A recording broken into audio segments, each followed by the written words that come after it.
Hello students, good morning. Let's start with the discussion of previous year questions जो पिछले 1-2 साल में JEE mains पे आया था फिजिक्स का पहला चैप्टर जो फिजिक्स एंड मेजरमेंट के ऊपर है, ठीक है। तो you can see the question over here जो कि 2020 जेई मेंस पे आया था फर्स्ट अटेम्प्ट सितंबर में, ठीक है। एक फिजिकल क्वांटिटी के रिलेशन जो है वो ऐसे दिया हुआ है, right. It's given like z is equal to a square b to the power 2/3 root under c dq, है कि नहीं। And percentage error in A जो है दैट इज 2%, बी का 1.5%, सी का 4%, डी का 2.5%, ठीक है। और वो परसेंटेज एरर इन जेड पूछा है, ठीक है स्टूडेंट्स। तो आपको पता है कि जब स्क्वायर होता है टू दी पावर में फॉर्मूला क्या होता है, डिवीजन में फॉर्मूला क्या होता है, रूट सी में क्या होता है, टू दी पावर 2/3 है और डी टू दी पावर 3/डी क्यू है। तो यहाँ पर अगर हम डेल्टा जेड बाई जेड निकालेंगे तो क्या लिखेंगे students formula, Z is equal to A square B to the power 2/3 root C मतलब C to the power half, right. And D Q मतलब डी टू दी पावर 3, ठीक है। यहाँ पर जब हम निकालेंगे स्टूडेंट्स, जब बताओ कि अगर हम डेल्टा जेड बाई जेड निकालेंगे तो क्या करेंगे, two delta A by A square है ना, तो two change in error A by A, two delta A by A, B to the power 2/3 है तो क्या करेंगे 2/3 to the power delta B by B, right. फिर यहाँ पर रूट सी है, half half delta C by C, D Q मतलब क्या लिख देंगे students 3 delta D by D, right. तो इस तरह क्वेश्चंस को आगे बढ़ाते हैं, ठीक है। राइट हम यहाँ पर लिख सकते हैं सॉल्यूशंस पे। So delta Z by Z is equal to A square, ठीक है। सो मतलब इस तरह लिख सकते हैं 2 delta A by A, right students. जो पावर है वो ऊपर मल्टीप्लाई हो जाता है, 2 delta A by A. Next क्या लिखा है स्टूडेंट्स, देखो यहाँ पर b टू दी पावर 2/3 लिखा है, तो b टू दी पावर 2/3 मतलब 2/3 आके मल्टीप्लाई हो जाएगा ना। सो क्या लिखेंगे यहाँ पर, so plus 2/3 delta b by B, right. Plus यहाँ पर रूट अबाउट सी लिखा है, सी मतलब रूट अंडर मतलब हाफ, तो half to the power delta C by C, right. Yes और no, is that visible. Then D Q लिखा है स्टूडेंट्स, डी क्यू मतलब 3 डेल्टा डी बाई डी लिख देंगे, प्लस डी क्यू मतलब 3 delta D by D, right. तो ये formula बन जाने के बाद आप आराम से डाल सकते हो स्टूडेंट्स। देखो यहाँ पर ए की एरर कितना दिया हुआ है स्टूडेंट्स, ए कितना दिया हुआ है 2% दिया हुआ है, तो डेल्टा 2 इंटू लिख देंगे क्या 2 इंटू 2%, देन 2/3 इंटू 1.5% जो बी में है, फिर सी के जगह में हाफ इंटू 4%, ठीक है, और डी के जगह में 2.5%, इस तरह लिख सकते हैं कि नहीं, ठीक है। तो चलो लिखते हैं। तो परसेंटेज एरर इन जेड अगर लिखेंगे तो delta Z by Z, percentage error in Z मतलब delta Z by Z into 100 अगर हम निकालना चाहेंगे सो क्या लिखेंगे 2 into delta A by A. Students delta A by A में कितना एरर है 2% है ना, तो क्या करेंगे परसेंटेज एरर इन जेड लिखेंगे मतलब 2 इंटू 2 कर देंगे, है ना। तो यहाँ पर ए की जगह पे 2 लिखेंगे, plus 2/3 into delta B by B, B by कितना है 1.5% स्टूडेंट्स, तो कितना मल्टीप्लाई करेंगे 1.5 मल्टीप्लाई कर देंगे, राइट।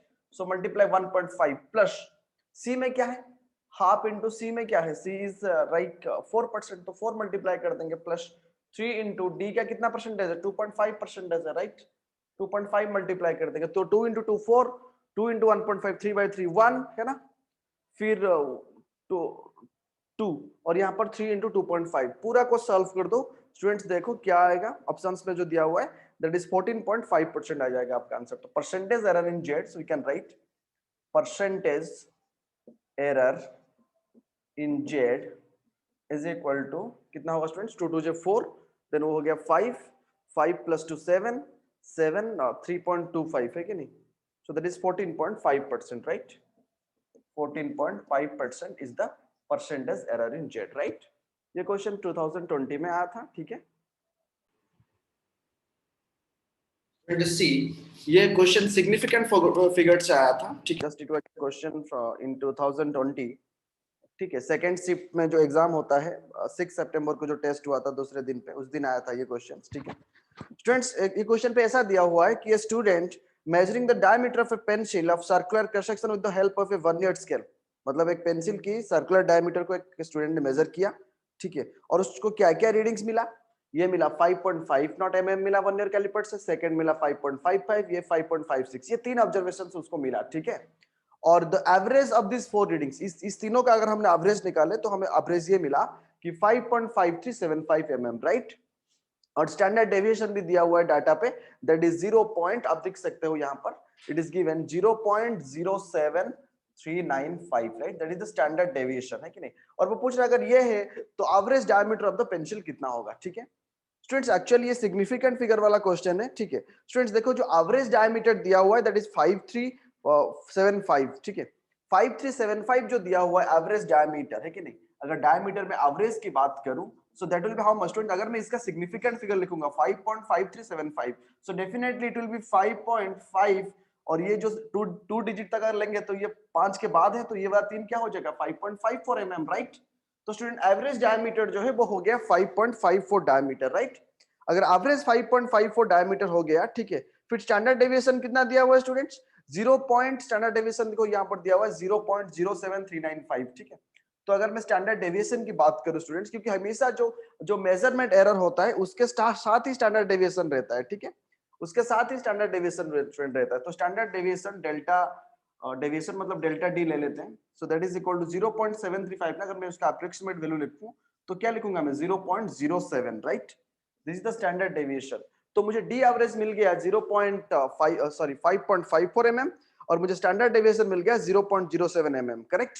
तो स्टूडेंट अगर मैं यहाँ पर डायमीटर की लिखूं, if I will be writing the diameter, ठीक है, राइट, अगर मैं average diameter of the pencil लिखूं तो exact answer will be how much 5.54 plus और minus 0.07 mm, right.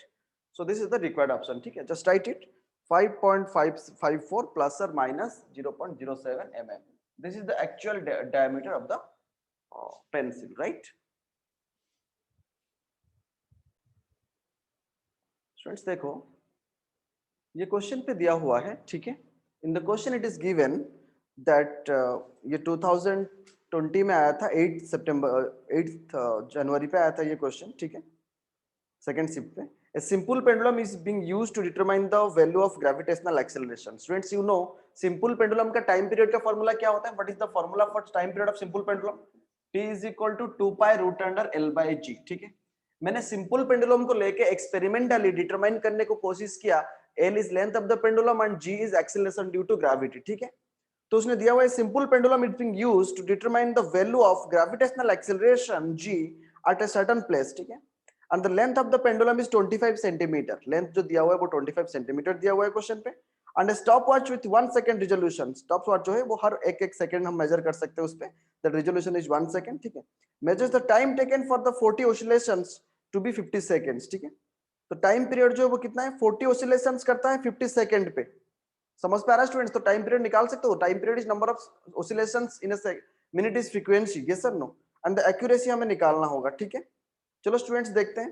Students see here, हमें एक्सीलरेशन ड्यू टू ग्रेविटी निकालना है, पहला बात ये। तो इस फार्मूला से t is equal to 2 pi root under g, अगर मैं t स्क्वायर कर दूं तो it will be how much 4 pi square l by g, ठीक है। अगर मैं g को एक साइड पे ले आऊं तो g will be how much, g is equal to 4 pi square l by t square, right.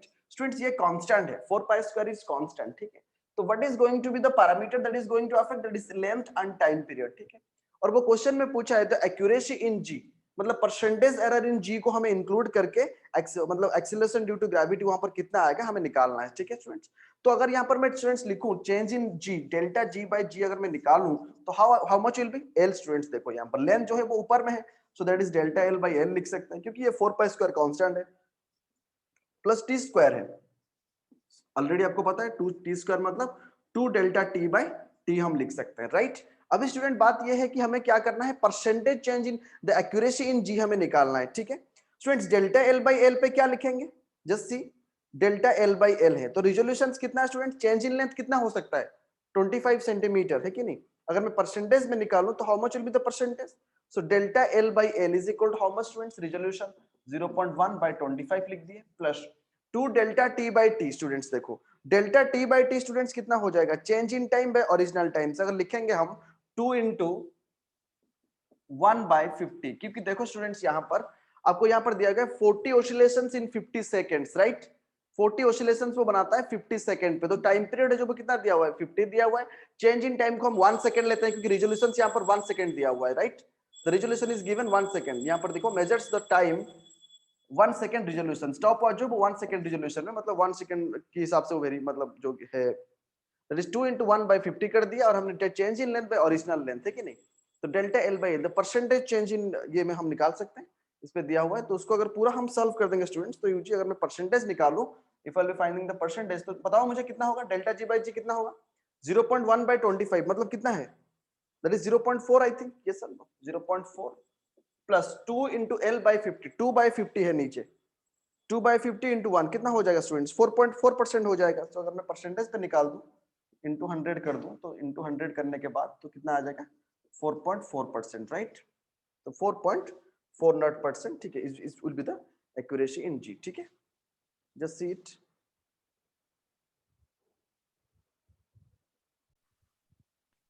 C here, ये क्वेश्चन आया था 2029 जनवरी पे लास्ट ईयर।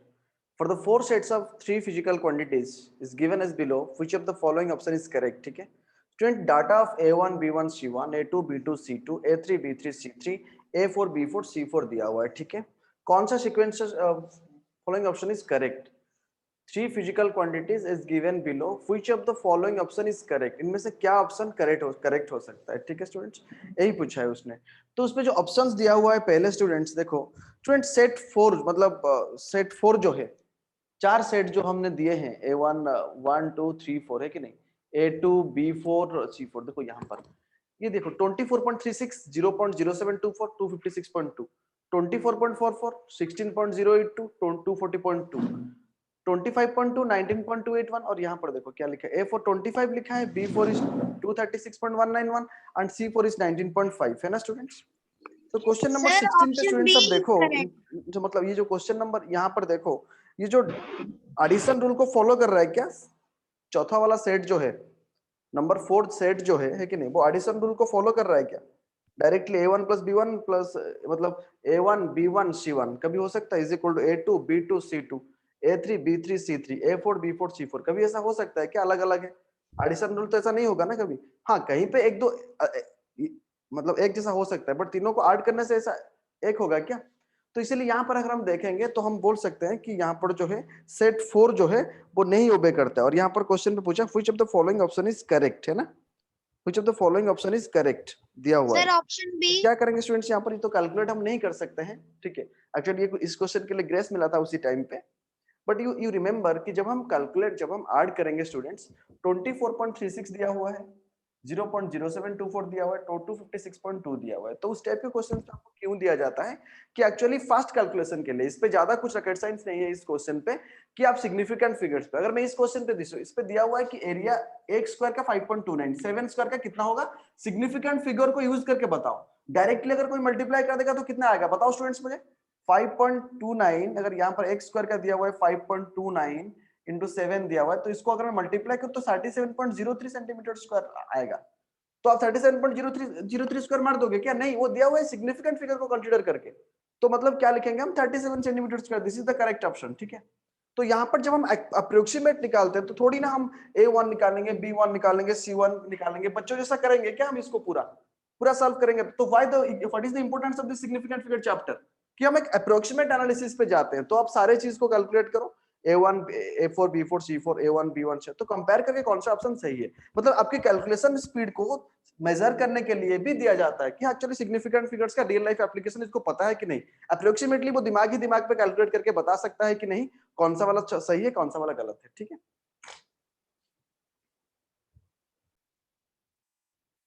देखो डायमेंशनल एनालिसिस के है कि नहीं, right, just right dimensional analysis के, dimensional analysis, keep on writing with me, ठीक है।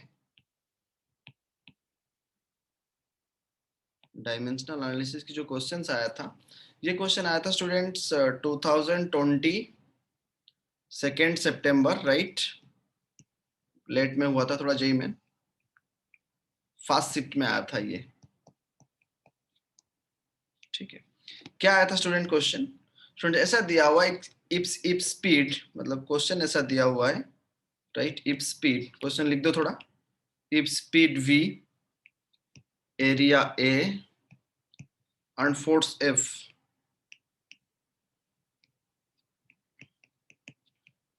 are chosen as fundamental units,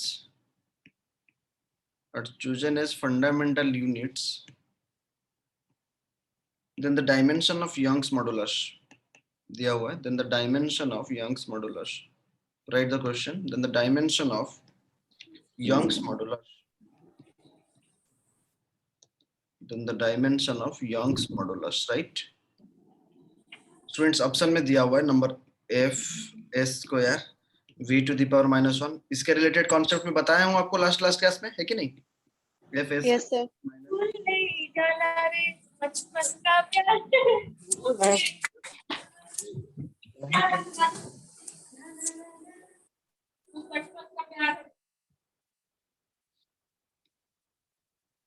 F S square v to the power -2, right? Then option D पे दिया हुआ है F A to the power -1 v to the power 0. ये question को ठीक तरह से देखो. among these which option is correct, right? Let's know which option is correct. ठीक है, ठीक है students. That means students, fundamental physical quantity mass length time पे नहीं दिया हुआ है. इस तरह के क्वेश्चंस में बता रहा हूँ. फंडामेंटल क्वांटिटी हमें स्पीड, एरिया एंड फोर्स को लेना है कि नहीं?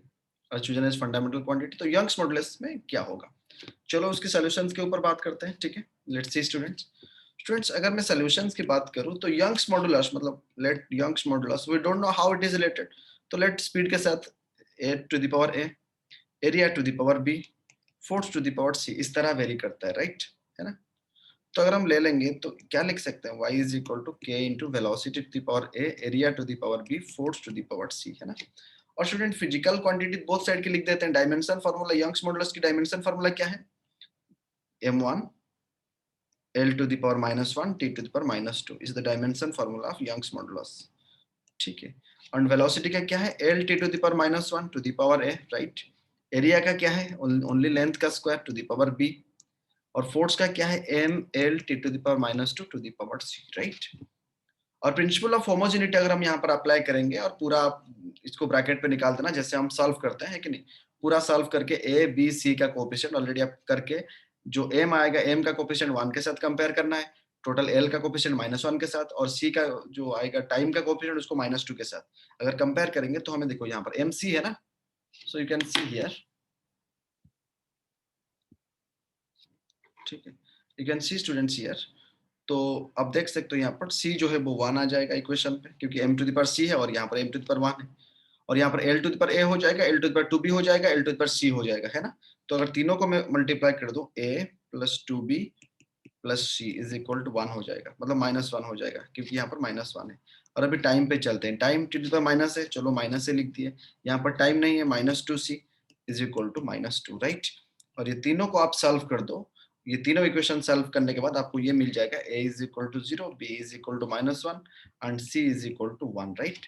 तो आप यंग्स मॉडुलस को इस टर्म पे लिख सकते हो, that is velocity to the power 0, क्योंकि a 0 आ गया, एरिया जो b था -1 आ गया, करेक्ट, और फोर्स जो है दैट इज 1 आ गया, राइट? है ना? तो इसके हिसाब से आप लिख सकते हो. तो यार अगर हम देखें तो the correct option is 20D, right? 20D is the correct option.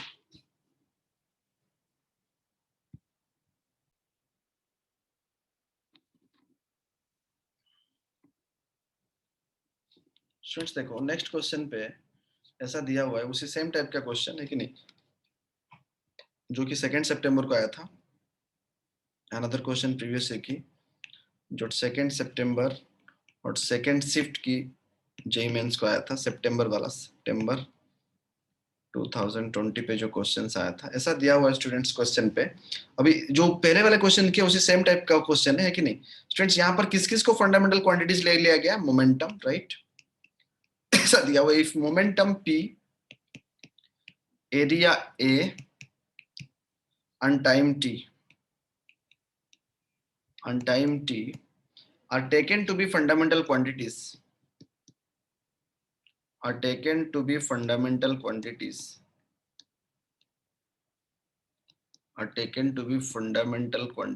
right? Then the dimensional formula of energy, then the dimensional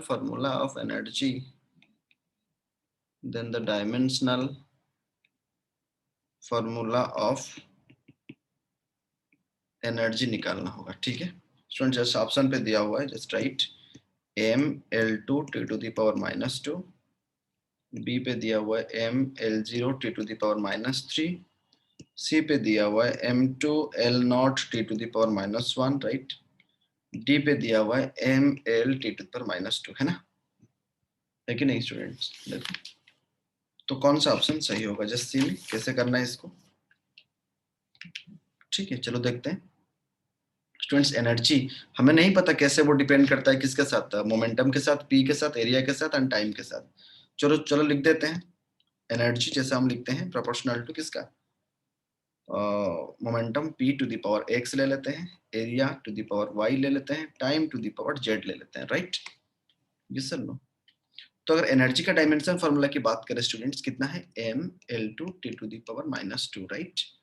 अगर प्रेशर की बात करें, if will be saying about pressure, then that is equal to, sorry, momentum is equal to mass into velocity, m L t to the power -1 to the power x, right? Then area, length square to the power y, then time t to the power z, है ना? So that is, अगर हम इसको पूरा compare कर देंगे students, तो हम लिख सकते हैं, मैं लिख देता हूँ इस बार, m L2 to the power -2 लिख दिए, एक ही m है तो m to the power x, L to the power यहाँ से x लिया और यहाँ से 2y ले लिए, तो L x plus 2y लिख दिए, फिर t to the power -x plus z लिख दिए, है ना? तो अभी MLT की कंपैरिजन अगर हम कर दें तो x इज इक्वल टू कितना आ जाएगा? यहाँ पर 1 है, x इज इक्वल टू 1, और पावर को और कोएफिशिएंट को कंपेयर कर दे तो x plus 2y is equal to 2 और -x plus z is equal to -2, है ना?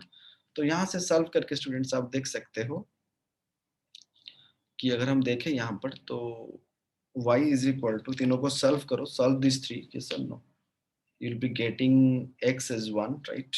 x तो 1 मिल गया, और इन दोनों को कंपेयर करके हमें मिल जाएगा y is equal to half and z is equal to -1, right? ये मिल गया मुझे y and z, ये हमें x मिला था, तो पूरा को अगर मैं लिख दूं तो एनर्जी इज इक्वल टू, मैं लिख सकता हूँ, you can write energy is equal to p to the power 1, area to the power half and time to the power -1, right? This is the dimension formula of energy. Giving you a minute to ask. Option interchange हो गया था, ठीक है, ये वाला option के साथ deal करो, ठीक है, क्योंकि वो ऑप्शन तो पी ए और टी में आना चाहिए ना, तो ये पी ए टी वो अलग सा क्वेश्चन में टाइप हो गया था, ठीक है, ठीक है। तो अभी हमने सॉल्व करके क्या मिला हमें? P A to the power half and T to the -1, ठीक है, फर्स्ट ऑप्शन है करेक्ट, गॉट इट?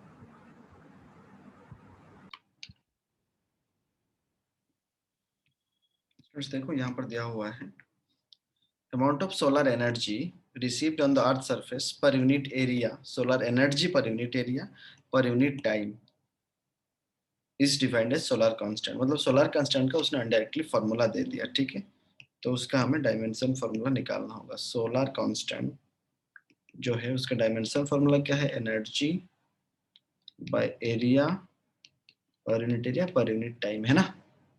तो डायमेंशन फॉर्मूला निकालते हैं। एनर्जी का क्या है? m L2 t to the power -2, right? Area का क्या है? L स्क्वायर, टाइम का क्या है? t।